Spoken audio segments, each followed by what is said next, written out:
Well guys, as you can see, we are back on the ice again today. We're getting to that mid-winter time frame where the ice is thick, the fish are finicky, and you're praying and hoping for open water. But unfortunately, that's a little bit away for us right here in Wisconsin. Our rivers are starting to open up here in about a month and a half, and then we can get after some walleyes. Yes, I did say walleyes. But in the meantime, we're gonna go out today. We're out with Cody, and we're gonna try chasing some basin panfish, basically just utilizing LiveScope to scan around in this basin and look for large schools of fish, and then hole hopping if need be to try to target those fish. So we're gonna drill some holes and make sure we're on the fish, and then we'll get back with you. I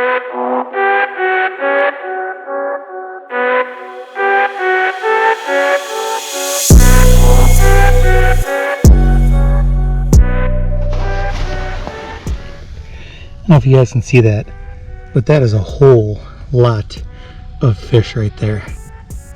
That didn't take long. Let's see what we got here. Little baby crappie. There we go, guys. It's all right though. We're catching something at least. There must be a mega school of crappies down there. I'm trying to get to the right lighting. There we go. Now you can see the fish. Beautiful green coloring there. I switched to a smaller jig and they like that right away. I'm just using one red spike, one white spike, nothing too fancy. Epoxy glow spot Fisca jig. Go ahead and get that little guy back and get down there and see if we can catch another one. I'm on a school like 50 over there, Cody. Hopefully you guys can see that okay.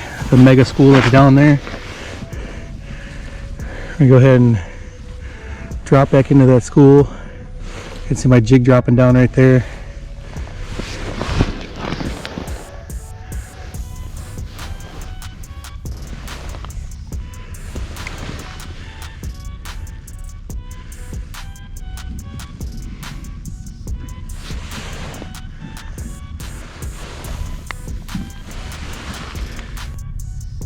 Oh, just missed one. You guys can probably see that on there. Just totally whiffed. I don't think it was a very big fish, but nonetheless, I whiffed. Okay, so real quick, guys, just want to show you a couple of different things. I'm using a 106 SV from Garmin. You go into sonar setup, installation, orientation, you go into forward view. So now what you can see is I can actually look out all the way out to 75 feet away, and I can scan around me and I can look for fish. You can see here my depth, we're sitting just over 23 feet. You can actually see right here there's a school of fish that I'm marking, just these little marks here. But as I take and I spin the handle around on my arm here, you'll see that it's changing, and you can see right there is a mega school of suspended fish, and that's probably the same school that I had underneath me just a little bit ago.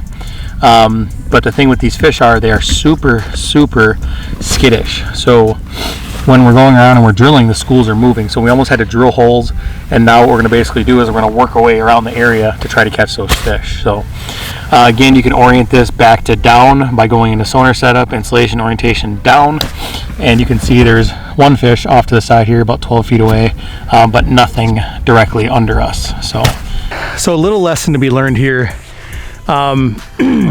People think that fish are not easily spooked under the ice, especially one of the things I hear is that in deep water, fish don't get spooked very easily.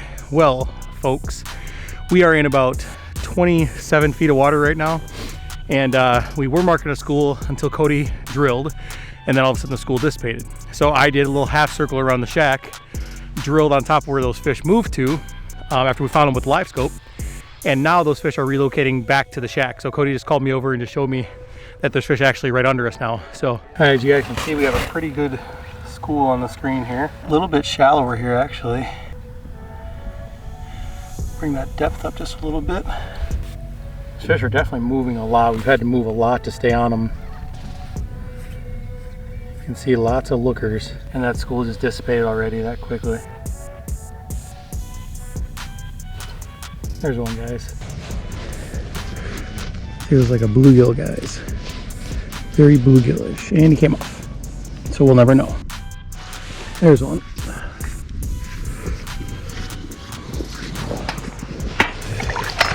Crap eye.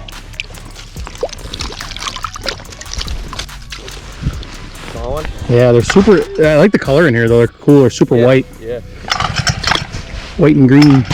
If you guys don't like the audio in this video, you can pretty much blame that guy. You know, for the amount of fish that are in here, you'd think you'd drop a jig in the middle of them and they would just... Oh, you think they just go nuts? Yeah. But the biggest thing with this lake is it gets so pressured that these fish know, they've seen these jigs before. But it's crazy that these bluegills are just hanging out in the middle of them, you know?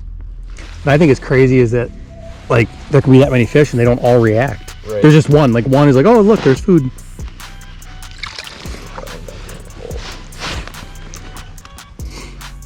But then the one that does commit, I mean, it's aggressive. Right. They come right up and smack it. Got a couple fish underneath us, guys. They don't look real big or aggressive. Oh, missed it. God, these bluegills must be so small in these schools. That one was, whoa, super aggressive. Jeez. That was like next level aggressive. Crappie. These crappies are really light colored. They're like white. Man, well, that one zoomed up. All right, we got some more fish underneath us now. See if they stick around long enough for me to catch them. There we go, there's another one. That school is huge. And it's loaded with those guys right there. Loaded. Hopefully there's some bigger ones in that school. Well, we'll see what this does, if anything. I put a little tiny piece of a pink hogpore's tail on. Just trying something a little bit different. Don't know if it'll have any effect. They might bite worse, might bite better, might trigger a bigger fish to bite. But we'll see what happens. Well, that one definitely wanted the pink minnow. No doubt about that. Another crappie. Crappie's eating pink minnows. What do you know? That never happens. Try to get down, see if we can entice another one. I've got a pretty small jig on. Typically in this deep water, I would probably be using something a little bit heavier to get down to the fish a little faster, but their attitudes today have been a little lethargic, so we went with something a little bit smaller. Another one. They are hesitating a lot less with this pink plastic than they were with the live bait. That one is actually a little bit of a bigger bluegill. Came up and wolfed that plastic.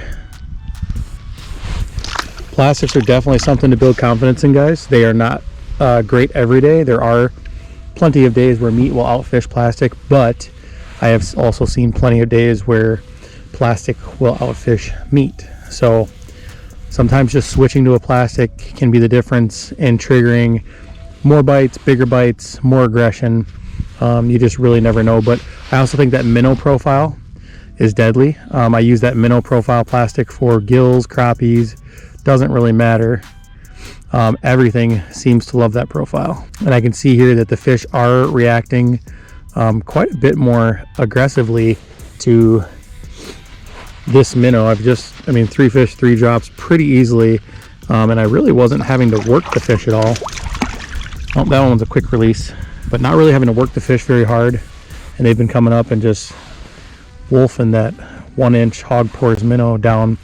Now what I did, because the fish are a little bit more lethargic today, is I actually did nip about a 1/4 inch of that minnow off the head, just to give them a little bit of a smaller profile, more like a mini minnow rather than a 1-inch minnow. And sometimes that will get fish going and they're just racing up. I mean, it's racing right up to it.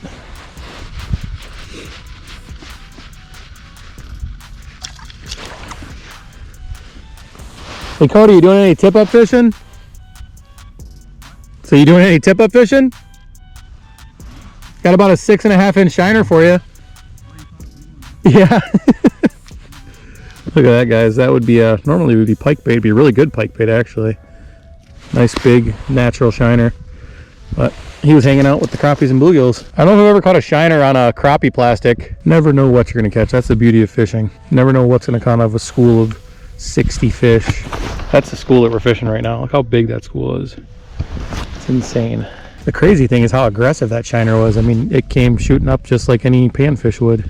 You know, another really nice benefit of LiveScope that I didn't mention earlier to you guys is the ability to pick and choose the fish that you want to catch. You know, typically on a Vexlar, you can kind of get the idea, oh, it's a bigger bar or a smaller bar. but literally with the LiveScope, you can look down there and you can keep it away from small fish and feed it to big fish. So it gives you an insane advantage in picking your quarry wisely, so you can maximize your efficiency on the ice. So another big thing that LiveScope does for you.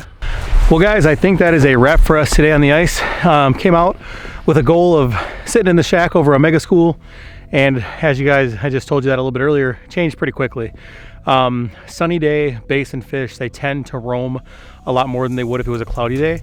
When that sunlight starts to penetrate, a lot of the aquatic life and the microorganisms start to move around, and then those fish tend to start chasing and moving those things in the water column, which is why we weren't able to sit in one spot. But that being said, we did come out, we did get on some fish, can't be mad at that. It's the beginning of February, and ice fishing is getting tough pretty much everywhere. So definitely fortunate to get out, catch some fish. If you guys like this video, go down below, leave me a comment, let me know what you liked about it. Also, if you haven't yet, be sure to hit that subscribe button and also give me a like. We will see you guys on the next one. Thanks for watching, guys. Don't forget to smash that subscribe button. Head on over, check us out on Instagram, and hit us up on Facebook and Twitter. We'll see you on the water next time.